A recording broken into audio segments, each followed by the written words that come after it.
अस्सलामुअलैकुम जी, मैं हूँ सायरा सैयद और आप लोग देख रहे हैं मेरा यूट्यूब चैनल।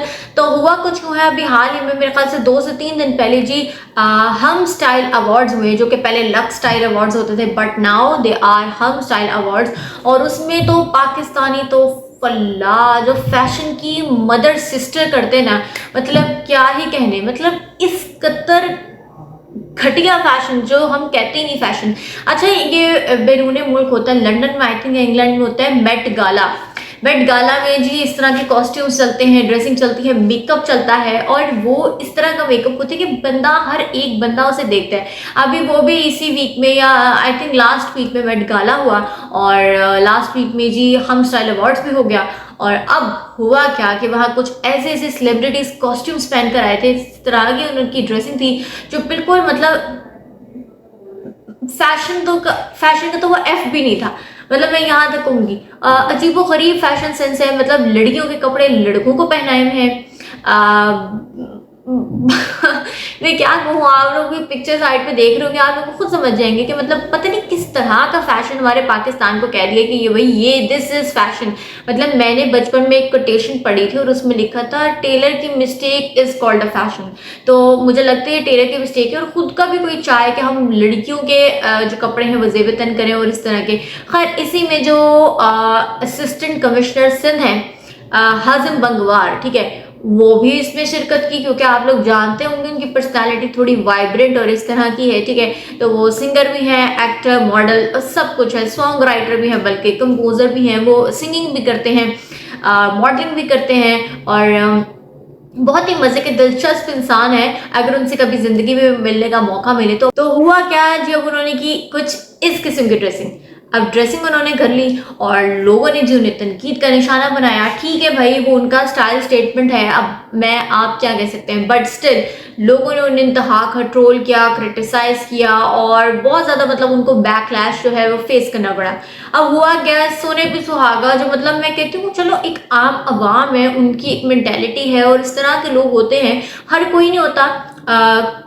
कुछ आप में से होंगे, कुछ नहीं भी होंगे, जो हर किसी बंदे को पकड़ के जी क्रिटिसाइज करें, हर एक की दुम पे पैर रखते जाएं। कुछ होंगे और कुछ नहीं होंगे। अब उसमें जब आपके पास इस तरह के कोई पॉलिटिशियंस आ जाते हैं, कोई बड़े नामवर सेलिब्रिटीज आ जाते हैं ना, और वो आपको इस तरह से ट्रोल करे, क्रिटिसाइज करे, यार दिल बहुत दुखता है। मतलब एक दफा को खुद को आप उस जगह रखो ना, उस बंदे की जगह, तो आपको पता चलेगा यार ये और ये बंदा भी मुझे बोल रहा है, मतलब यार मतलब मैं बहुत ही कुछ रॉन्ग कर रहा हूँ, ये कर रही हूँ, ठीक है। अब हुआ क्या, फवाद चौधरी साहब, क्योंकि अब उनकी जमानतें मंजूर हो गई हैं, वो जेल से रिहा हो गए हैं, अपनी फैमिली से जा मिले हैं, अब उनके पास करने को कुछ नहीं है। तो फवाद चौधरी ने बैठे बैठे जी इंस्टा वगैरह स्क्रॉल किया, हाजिम बंगवार के आगे सामने तस्वीर, और उन्होंने जो उस पर लंबा सा ट्वीट कर दिया। अब ट्वीट में उन्होंने क्या कहा है, इनडायरेक्टली कहा है कि भाई आप अपनी पोस्ट का, अपने ओहदे का, अपने ऑफिस मेंटेनेंस, मतलब ऑफिस के जो मामलात है और इसमें जो ड्रेसिंग सेंस है उसका आप ख्याल रखो। आपको मतलब वो बड़ा ऑफ लग रहा है कि आप एक असिस्टेंट कमिश्नर हो। ये सब कुछ उन्होंने ढके छुपे अल्फाज में कहा है, लेकिन वाजी है, ठीक है। तो उन्होंने कहा आप असिस्टेंट कमिश्नर हो लेकिन आप इस तरह की ड्रेसिंग नॉट सुटेबल, मतलब इस तरह नहीं होना चाहिए। और इस पे जो हाजिम बंगवार है उनका वापस रिएक्शन आया और उन्होंने ये कहा अपने इंस्टा स्टोरी में, उन्होंने कहा कि भाई जी देखे, मैं तो मतलब बाहर के मुल्क में ही पैदा हूँ, पला बड़ा वहाँ हूँ, पढ़ा भी वहाँ से है। पाकिस्तान तो मैं सिर्फ आया जी अपने लोगों की खिदमत के लिए, सर्विस के लिए, पब्लिक वेलफेयर के लिए आया हूँ और मुझे ऑलरेडी सबकी कीमत भुगतना पड़ी है, क्योंकि जितने मेरे शौक थे वो तो चलो एक साइड पे होगा। क्यों? क्योंकि मैं पब्लिक वेलफेयर के लिए काम करने वापस पाकिस्तान आया हूँ। लेकिन आए रोज मुझे ट्रोल करते हैं, मुझे बैकलैश मिलता है, क्रिटिसाइज करते हैं और भी बहुत कुछ करते हैं, बुली करते हैं। तो ये तो मैं बहुत बड़ी कीमत चुका रहा हूँ मेरे पाकिस्तान वापस आकर लोगों की खिदमत करने में, जो मैं ये सारा वक्त लगा रहा हूँ इसमें मुझे बहुत अच्छी कीमत चुकानी पड़ी उन सारे शौकों की जो मैं शौक छोड़ कर आया हूँ, like singing, song writing, acting, modelling, models, ठीक है।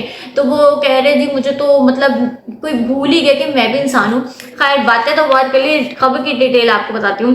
तो कुछ रोज कबल हाजिम बंगवार ने एक अवार्ड्स की तकरीब में शिरकत की थी, जिसमें उनके फैशन सेंस को तनकीद का निशाना बनाया गया और मशवरे दिए गए कि इन्हें अपने सरकारी ओहदे का एहतराम करना चाहिए। अब उन्होंने तमाम नाकदीन को इंस्टाग्राम पर एक पोस्ट के जरिए जवाब दिया, जिसमें उन्होंने लिखा कि मैं अपनी पेशावराना जिम्मेदारियों, दफ्तरी उमूर और ओहदे से बखूबी आगाह हूँ और अपने तमाम फ़राइज़ अच्छे से अंजाम दे रहा हूँ। हाज़िम बंगवार ने बगैर किसी का नाम ले लिखा कि बहुत से लोग ये भूल चुके हैं कि मैं एक इंसान भी हूँ। दूसरे इंसानों की तरह उन्हें भी अपनी ज़ाती ज़िंदगी गुजारने का पूरा हक हासिल है और इस बात को बहुत सारे लोग भूल चुके हैं। साबिक एसी ने मजीद लिखा कि मैं अपनी पुरतैश ज़िंदगी छोड़कर अवाम की खिदमत के लिए अफसर शाही का हिस्सा बना, लेकिन मुझे इसकी कीमत चुकानी पड़ रही है। मुझे हर रोज़ आम लिबास पहनने पर तनकीद, ट्रोलिंग और नामुनासिब रवैयों पर अल्फाज का सामना रहता है। हाज़िम बंगवार का कहना था कि किसी भी डॉक्टर से तवक्को नहीं की जाती कि वो अपना गाउन पहनकर आम अफराद में जाएं, लेकिन मुझसे ये उम्मीद रखी जाती है कि मैं बाहर भी वही लिबास पहनकर जाऊं जो कि दफ्तर में पहनता हूं। साबिक असिस्टेंट कमिश्नर ने कहा कि मेरा आखिरी और वाहिद मकसद अवाम की खिदमत करना है और मैं अच्छे से फ़राइज़ अंजाम दे रहा हूँ। अच्छा, इसमें एक चीज़ आ गई कि एक जगह कुछ लोगों ने और फवाद चौधरी साहब ने ये कहा इनडायरेक्टली कि इन्हें अपनी फैशन सेंस पे गौर करना चाहिए, इन्हें इस तरह के कपड़े नहीं पहनने चाहिए, ये वो ये तो एक तरफ ये लोग हैं, एक तरफ हाज़िम बंगवार हैं जो ऑफिस में अपनी ऑफिशियल ड्यूटीज़ को बखूबी सर अंजाम दे रहे हैं। या हम उनके वीडियोस में या उनकी कारकर्दगी भी देख रहे हैं, ठीक है। इसके अलावा उनकी एक अपनी भी तो एक लाइफ है ना, एक बंदे की एक पर्सनल और एक प्रोफेशनल लाइफ होती है। तो प्रोफेशनल पर्सनल लाइफ में वो बड़े अच्छे से मुझे लगता है कि बैलेंस लेकर चल रहे हैं, ठीक है। बहुत अच्छा बैलेंस किया हुआ है। अब वो जैसे ऑफिस में है वो इस तरह से फैशनिस्टा या मॉडल तो बन के ऑफिस जाते नहीं है, उनकी पिक्चर्स हैं गूगल पे हर जगह आप लोग देख लें, ठीक है। अब ये एक इवेंट ऐसा था जिसमें उन्हें लगा कि हाँ उनको ये ड्रेसिंग का वो कोट पैंट शर्ट या सूट के ब्रीफ केस तो नहीं लेके जा मुनासिब मुझे नहीं लग रहा। तो उन्होंने वही बात की, डॉक्टर से आप एक्सपेक्ट नहीं करते कि वो अपने ऑफिस आवर्स के बाद या ड्यूटी आवर्स के बाद अपना गाउन वेयर करे, बाहर कहीं भी जाए तो गाउन वेयर करे।